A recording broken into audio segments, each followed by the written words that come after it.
അസ്സലാമു അലൈക്കും വറഹ്മത്തുള്ളാഹ്. പ്രിയമുള്ളവരെ, ഒരു ഗ്ലാസ് വെള്ളവും ആയത്തുൽ കുർസിയും കൊണ്ട് ഏത് രോഗവും ശിഫയാകുമെന്ന് ഞാൻ പറഞ്ഞാൽ നിങ്ങൾ വിശ്വസിക്കുമോ? എന്നാൽ അങ്ങനെ ഒരു മനോഹരമായിട്ടുള്ള അമലുണ്ട്.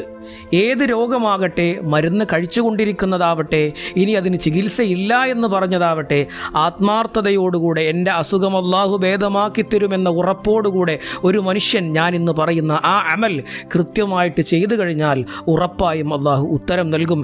എത്ര വലിയ രോഗങ്ങളാണെങ്കിലും അല്ലാഹു ശിഫാ നൽകും. എത്രയോ ആളുകൾ നമ്മുടെ ചുറ്റുഭാഗത്തുണ്ട്, നമ്മുടെ കുടുംബങ്ങളിലുണ്ട്, നമ്മുടെ വീട്ടിലുണ്ട്. അസുഖങ്ങൾ ഭേദമാകാതെ വർഷങ്ങളായി മരുന്ന് കഴിക്കുന്നു, ഡോക്ടറെ കാണാൻ പോകുന്നു, വരുന്നു, ഡോക്ടർ മരുന്ന് മാറ്റിക്കൊടുക്കുന്നു, വീണ്ടും കുടിക്കുന്നു, യാതൊരു മാറ്റവുമില്ലാതെ എത്രയോ രോഗികൾ നമുക്കിടയിലുണ്ട്. എന്നാൽ ആത്മീയമായ ഒരു ചികിത്സ ഒരു മനുഷ്യൻ ആത്മാർത്ഥതയോടുകൂടെ ചെയ്തു കഴിഞ്ഞാൽ അല്ലാഹു സുബ്ഹാനഹു വ തആല വളരെ പെട്ടെന്ന് തന്നെ ഉത്തരം നൽകും. ഇൻഷാ അല്ലാഹ് നമുക്ക് വേണ്ടത് ആയത്തുൽ കുർസിയും ഒരു ഗ്ലാസ് വെള്ളവും മാത്രമാണ്. ഒരൊറ്റ ദിവസം മാത്രമാണ് ഇത് നമ്മൾ ചെയ്യേണ്ടത്. അല്ലാഹു തൗഫീഖ് നൽകട്ടെ, അത് മനസ്സിലാക്കാനും ജീവിതത്തിൽ പകർത്താനുമുള്ള ഭാഗ്യം നൽകട്ടെ. പ്രിയമുള്ളവരെ, ആ അമൽ ഇങ്ങനെയാണ്: ആയത്തുൽ കുർസി ലിശ്ശിഫാഇ. ആയത്തുൽ കുർസി രോഗശമനത്തിന് എങ്ങനെ നമുക്ക് ചെയ്യാം? ആദ്യമായിട്ട് നമുക്ക് വേണ്ടത് അന്നീയത്തു സ്വാലിഹത്തു. സ്വാലിഹായ നല്ല ഒരു ഖാലിസായ നിയ്യത്താണ്. എൻ്റെ അസുഖം, എൻ്റെ വയറുവേദന, എൻ്റെ തലവേദന, എൻ്റെ കാൽമുട്ട് വേദന അല്ലാഹു സുബ്ഹാനഹു വ തആല ശിഫയാക്കി തരും എന്ന ഒരു ഉറപ്പ്, ഒരു നിയ്യത്ത് വേണം. ഉസ്താദ് ക്ലാസ് എടുത്തപ്പോൾ ഇങ്ങനെ പറഞ്ഞു, അല്ലെങ്കിൽ ഞാൻ ഇങ്ങനെ കേട്ടു, അതുകൊണ്ട് ചെയ്യുന്നു, ചിലപ്പോൾ ശരിയാവും എന്ന ഒരു നിയ്യത്താണെങ്കിൽ അള്ളാഹു അതിന് ശിഫാ നൽകുകയില്ല. കാരണം നമ്മുടെ നിയ്യത്ത് പൂർണ്ണമല്ല എന്നതാണ്. അള്ളാഹു, ഞാൻ ഒരുപാട് മരുന്ന് കഴിച്ചു, ആ മരുന്നുകൊണ്ടൊന്നും എനിക്ക് ഫലമില്ല. ഇത് സത്യമാണ്, ഇത് ഖുർആനാണ്, ഇത് പരിശുദ്ധ ഇസ്ലാമാണ്, ആത്മീയതയാണ്, അള്ളാഹുവാണ്. അതുകൊണ്ട് അള്ളാഹു എൻ്റെ രോഗം ശിഫയാക്കി തരും എന്ന ഉറച്ച നിയ്യത്ത് നമുക്കുണ്ടായിരിക്കണം. പിന്നീട് വേണ്ടത് അൽ വുളു ഉണ്ടായിരിക്കണം. രാവിലെയാണ് നമ്മളിത് ചെയ്യേണ്ടത് കേട്ടോ. സുബഹിയുടെ സമയത്ത്, സുബഹി ബാങ്ക് കൊടുക്കുന്നതിൻ്റെ മുമ്പോ അല്ലെങ്കിൽ സുബഹി നിസ്കാരത്തിൻ്റെ ശേഷമോ തഹജ്ജുദ് നിസ്കാരത്തിൻ്റെ ശേഷമോ നമുക്കിത് ചെയ്യാവുന്നതാണ്. അപ്പോൾ രണ്ടാമതായി നമുക്ക് വേണ്ടത് വുളു ആണ്. മൂന്നാമതായി നമുക്ക് വേണ്ടത് കഅ്സും മിനൽ മാഇ. ഒരു ഗ്ലാസ് വെള്ളം, ഒരു പാത്രത്തിൽ വെള്ളം എടുക്കുക. അതിനുശേഷം ഖിറാഅത്തു ആയത്തുൽ കുർസി.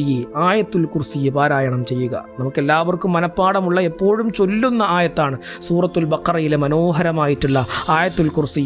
അത്ഭുതങ്ങൾ നിറഞ്ഞ അള്ളാഹുവിൻ്റെ ശക്തിയെക്കുറിച്ച് വർണ്ണിക്കുന്ന, അള്ളാഹുവിൻ്റെ മനോഹരമാകുന്ന അസ്മാഉൽ ഹുസ്നയിൽപ്പെട്ട നാമങ്ങളടങ്ങുന്ന ഒരു മനോഹരമായിട്ടുള്ള വലിയ ആയത്താണ് ആയത്തുൽ കുർസി എന്ന് പറയുന്നത്.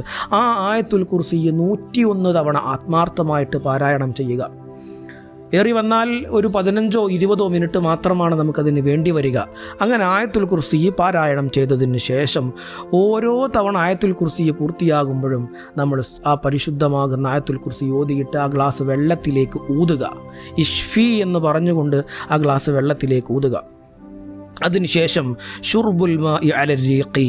വെറും വയറ്റിൽ, സുബഹിയുടെ സമയമാണെന്ന് പറഞ്ഞല്ലോ, മറ്റൊരു ഭക്ഷണവും കഴിക്കാതെ, ഒരു ഗ്ലാസ് വെള്ളം പോലും കുടിക്കാതെ നമ്മളിപ്പോൾ പറഞ്ഞ ആ ആയത്തുൽ കുർസി പാരായണം ചെയ്ത ഗ്ലാസ്സിലെ വെള്ളം നമ്മൾ കുടിച്ചു കഴിഞ്ഞാൽ അല്ലാഹു സുബ്ഹാനഹു വ തആല നമ്മുടെ രോഗങ്ങൾക്ക് ശിഫാ നൽകും. ഏത് രോഗമാവട്ടെ അള്ളാഹു മാറ്റിത്തരുമെന്ന ഉറച്ച നീയത്തിലാണ് പ്രധാനം. അതുപോലെ തന്നെ ഖുശൂഇലാണ്, വളരെ ഭക്തിയോടുകൂടെ ആയിരിക്കണം നമ്മളിത് പാരായണം ചെയ്യേണ്ടത്. അശ്രദ്ധയോടുകൂടെ ചെയ്തിട്ട് അള്ളാഹു അതിന് ഫലം നൽകുകയില്ല.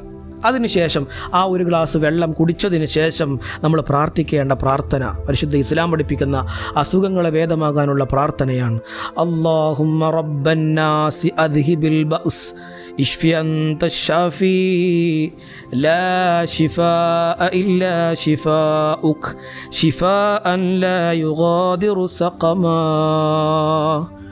ഈ പ്രാർത്ഥന പ്രാർത്ഥിച്ചു കഴിഞ്ഞാൽ, ഇത് ഒരൊറ്റ തവണ പ്രാർത്ഥിച്ചാൽ മതി, അള്ളാഹു നമ്മുടെ അസുഖങ്ങളെ ഭേദമാക്കി തരും ഇൻഷാ അല്ലാഹ്. അള്ളാഹു തൗഫീഖ് നൽകട്ടെ. എല്ലാ രോഗങ്ങളിൽ നിന്നും വേദനകളിൽ നിന്നും അള്ളാഹു നമുക്ക് കാവൽ നൽകി അനുഗ്രഹിക്കട്ടെ. അസ്സലാമു അലൈക്കും വറഹ്മത്തുള്ളാഹി വബറകാതുഹു.